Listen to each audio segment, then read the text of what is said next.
ఐదవ దశకము విరాట్ పురుషోత్పత్తి.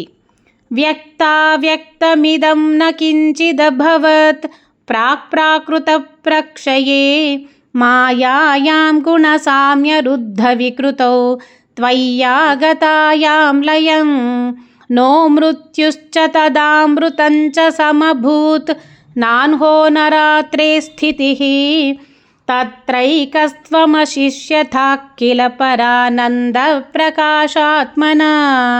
కృష్ణ కాలః కర్మ గుణాశ్చ జీవనివహాః విశ్వం చ కార్యం విభో చిల్లీలారతిమేయుషి త్వయి తదా నిర్లీనతా మాయయుః తేషాం నైవ వదంత్యసత్వమయి భోః శక్త్యాత్మనా తిష్ఠతాం నో చేత్ కిం గగనప్రసూనసదృశాం భూయో భవేత్ సంభవః. కృష్ణ ఏవంచ ద్విపరార్ధకాల విగతా ఈక్షాంసి సృక్షాత్మికాం బిభ్రాణే త్వయి చుక్షుభే త్రిభువనే భావాయ మాయా స్వయం మాయాతః ఖలు కాలశక్తిరఖిల అదృష్టం స్వభావోపి చ ప్రాదుర్భూయ గుణాన్ వికాస్య విదధుః తస్యాః సహాయక్రియాం. కృష్ణ మాయా సన్నిహితో ప్రవిష్ట వపుషా సాక్షీతి గీతో భవాన్ భేదైస్తాం ప్రతిబింబితో వివిశివాన్ జీవోపి నైవాపరః కాలాదిప్రతిబోధితాథ భవతా సంచోదితా చ స్వయం మాయా సా ఖలు బుద్ధితత్వమసృజత్ యోऽసౌ మహానుచ్యతే.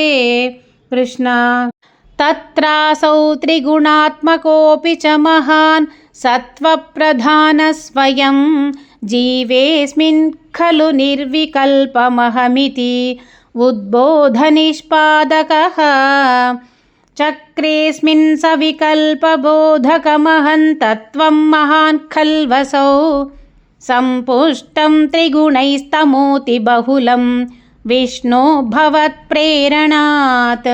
కృష్ణ సోహం చ త్రిగుణక్రమాత్రివిధతాం ఆసాద్య వైకారికః భూయస్తైజసతామసావితి భవన్ ఆద్యేన సత్వాత్మనా దేవానింద్రియమానినో కృతదిశా వాతార్కపాశ్యశ్వినః వహ్నీంద్రాచ్యుతమిత్రకాన్ విధువిధి శ్రీరుద్రశారీరకాన్. కృష్ణ భూమన్మానసబుద్ధ్యహంకృతిమిలత్ చిత్తాఖ్యవృత్యన్వితం తచ్చాంతఃకరణం విభో తవ బలాత్ సత్వాంశ ఏవ సృజత్ జాతస్తైజసతో దశేంద్రియగణః తత్తామసాంశాత్ పునః తన్మాత్రం నభసో మరుత్పురపతే శబ్దో జనిత్వద్బలాత్. కృష్ణ శబ్దాద్వ్యోమ తతః ససర్జిత విభో స్పర్శం తతో మారుతం తస్మాద్రూపమతో మహోథ చ రసం తోయం చ గంధం మహీం ఏవం మాధవ పూర్వకలనాత్ ఆద్యాద్యధర్మాన్వితం భూతగ్రామమిమం త్వమేవ భగవన్ ప్రాకాశయస్తామసాత్.